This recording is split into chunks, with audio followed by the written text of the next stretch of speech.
আসসালামু আলাইকুম ভিউয়ার্স, কেমন আছেন সবাই? তো আজকে একটু ঝোলের রেসিপি নিয়ে চলে এসেছি। তো আমার আজকের রেসিপি মাছ দিয়ে কচুরমুখী ঝোল। তো চলুন দেখে নিই কীভাবে খুব সহজে এই ঝোলটি তৈরি করে নেওয়া যায়।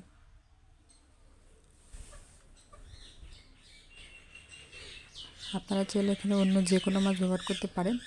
আমি এখানে তেলাপিয়া মাছ দিয়ে ঝোলটি করব। তো এই জন্য এখানে আমি প্রায় 1 কেজি পরিমাণ মুখী কচু কেটে পরিষ্কার করে নিয়েছি। তো আর এখানে নিয়েছি 7 পিস তেলাপিয়া মাছ। এই মাছটাকে আমি প্রথমে ভেজে নেব, এই জন্য সামান্য একটু লবণ হলুদ মাখিয়ে নেব।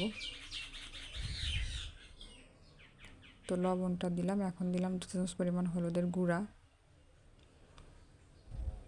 দিয়ে ভালোভাবে মাখিয়ে নিচ্ছি।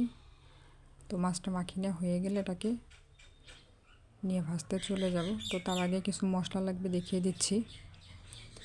তো এখানে আমি 7-8টা মতো কাঁচামরিচ, সাথে 2 চা চামচ পরিমাণ সরিষা একসাথে বেটে নিয়েছি এবং 1 চা চামচ পরিমাণ জিরা এবং 2টা পেঁয়াজ কুচি একসাথে বেটে নিয়েছি।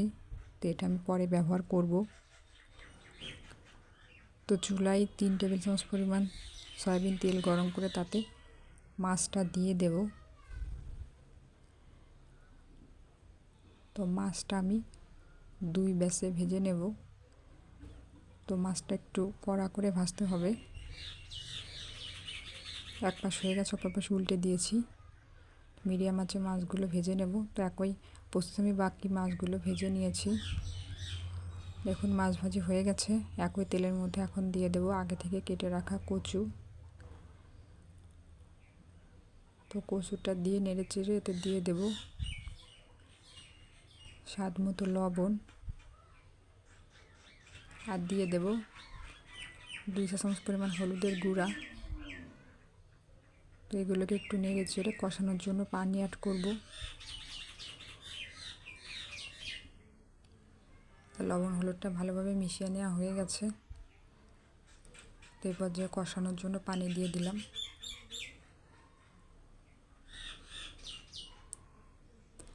এখন হাই হিটে জাল করতে হবে। দেখুন ফুটে উঠেছে। তো যখন কচুটা সিদ্ধ হয়ে যাবে তখন বাটা মশলাটা ব্যবহার করব। তো কিছুক্ষণ পর পর এরকম নেড়ে দিচ্ছি। আমার কচুটা সিদ্ধ হয়ে গেছে। এখন আগে থেকে যে মশলাটা বেটে রেখেছিলাম ওই মশলাটা দিয়ে দেব। মশলা দিয়ে ভালোভাবে একটু নেড়ে দিচ্ছি। এই মশলাটা কচুটা অনেকটা সেদ্ধ হওয়ার পর দিতে হবে, প্রথম অবস্থায় দেওয়া যাবে না।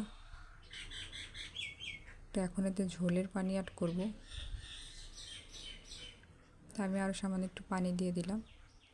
আপনারা যে পরিমাণ ঝোল রাখতে চান সে অনুযায়ী পানিটা অ্যাড করবেন। এখন হাই হিটে জাল করছি। তো ঝোলটা ফুটে ওঠার পর এখন আগে থেকে যে মাছটা ভেজে রেখেছিলাম ওইটা দিয়ে দিচ্ছি। তো মাছটা দেওয়ার পর একটু হালকা হাতে নেড়ে দিচ্ছি। তো ঝোলটা যখন টেনে আসবে তখন এটা চুলা থেকে নামিয়ে ফেলবো। তো কিছুক্ষণ জাল করার পর দেখুন এটা অনেকটা টেনে আসছে। তো আপনারা যেরকম ঝোল রাখতে চান তো সেই অবস্থায় এটা চুলা থেকে নামিয়ে নেবেন। আমার এটা হয়ে গেছে, এখন আমি এটা পরিবেশন করে নিচ্ছি। তৈরি হয়ে গেল খুবই সহজে কচুরমুখী দিয়ে মাছের ঝোল। তো রেসিপিটি ভালো লাগলে প্লিজ আমার চ্যানেলটি সাবস্ক্রাইব করবেন আর পাশে থাকা বেল বাটনটি ক্লিক করবেন। আর রেসিপিটি কেমন লাগলো অবশ্যই কমেন্টসে জানাবেন। তো আজ পর্যন্ত, দেখা হচ্ছে অন্য কোনো রেসিপি নিয়ে। তো সেই পর্যন্ত সবাই সুস্থ থাকবেন, ভালো থাকবেন।